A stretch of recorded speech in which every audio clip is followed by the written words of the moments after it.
From underground nuclear bunkers to dugouts to protect citizens from the scorching sun, this video takes a look at the most unusual and fascinating underground cities from around the world.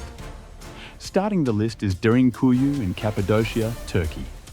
The city of Cappadocia in Turkey is fascinating as it is home to no less than 36 underground cities and at a depth of approx. 85 meters. But let's focus on Derinkuyu since it's the deepest. Discovered in 1963, the subterranean network of tunnels and rooms include all the institutions and rooms you would find in a regular city. Living quarters, stables, churches, storage rooms, refectories and wineries. And the underground is said to have possibly held more than 20,000 people. Opened to the public in 1965, only 10% of the underground city is accessible to visitors. Unique to Derinkuyu is the cruciform church located between the 3rd and 4th levels and the barrel-vaulted ceiling. Cappadocia's underground cities, including Derinkuyu, are believed to have been hiding places for Christians avoiding persecution from the Roman Empire, because no one likes being fed to lions. Then we have Coober Pedy, an incredible underground city in the outback of southern Australia.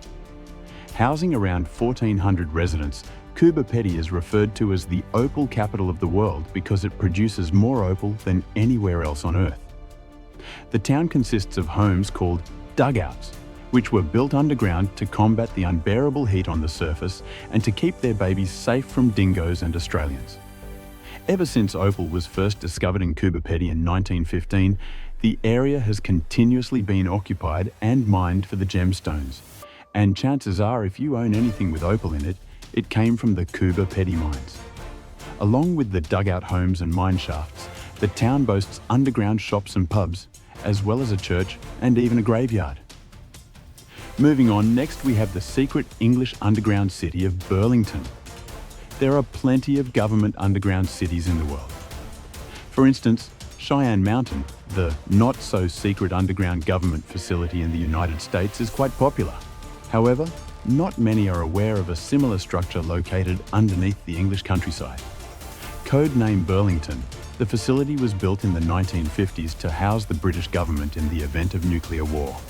Built in an old stone quarry, Burlington covers 240 acres and can accommodate up to 4,000 government officials.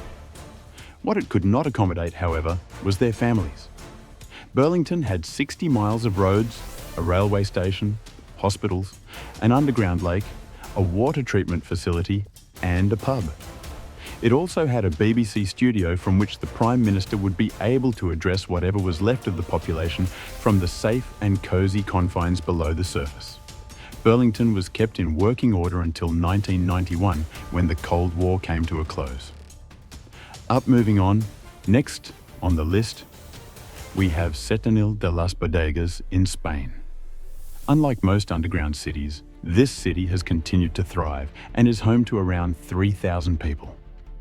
The houses are built directly into the stone walls, not entirely underground, in the mountains of this Spanish town. Most of the town is built out in the open, and it remains a fascinating place to visit to see the incredible carved structures. The town has served as a Moorish fortification and was used similarly by the Roman Empire. Moving on, next we have Moose Jaw, Saskatchewan in Canada. This small Canadian town is located in Saskatchewan, Canada, which means winter lasts an awfully long time. Not surprisingly, it was just as cold in the early 20th century, which led to a series of tunnels being constructed beneath the city to allow warm travel for the workers. Considering the time period in which this took place, it should not come as a surprise that this underground network was soon being used for illicit purposes. The tunnels of Moose Jaw were put to use by mobsters and bootleggers because it was the era of prohibition. Where illegal alcohol exists, gambling and prostitution soon follow, and soon enough the underground city was turning into a mini Las Vegas. It's said that Al Capone was heavily involved in all of this illegal activity, which gave rise to the tunnels being nicknamed the Chicago Connection. Up next we have the Wieliczka salt mine in Poland. Wieliczka salt mine, located in the south of Poland, was built in the 13th century. The mine produced salt until 2007, making it one of the longest-running salt mines in history. In addition to producing tons of our favourite food additive, the mine was also home to a massive underground complex that included statues, chapels, and even a cathedral. The mine itself is immense, measuring 186 miles in length. During World War II, the mine was used by the Germans for building munitions. It contains an underground lake and sees over 1 million tourists per year.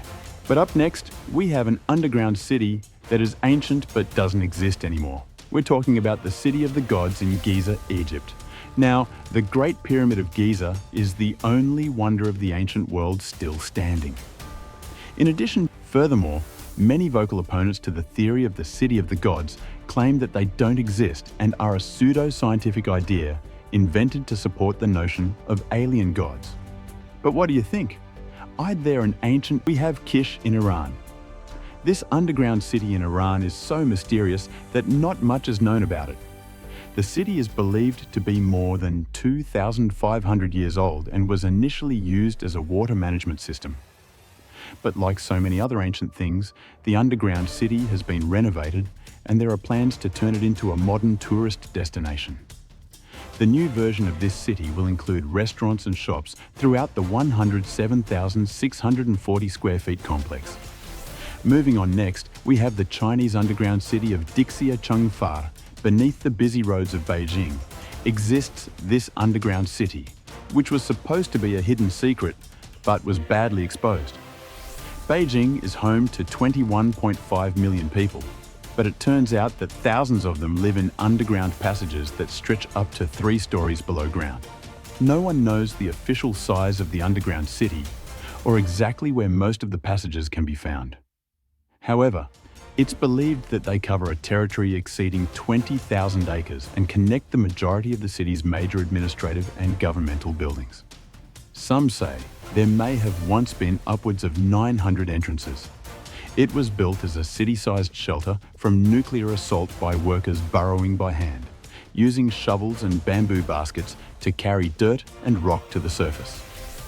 Work started in 1969, and the Mystery City continued to be extended through 1979.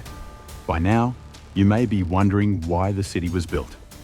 Tensions between China and Russia during the Cold War reached a crucial stage in 1969 during the Sino-Soviet border conflict, an undeclared military skirmish that tested the will of both nations.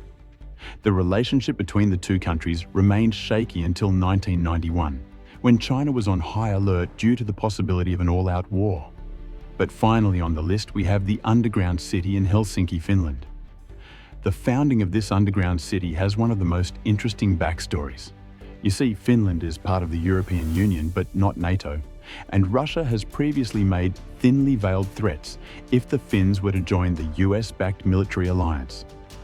So what did they do?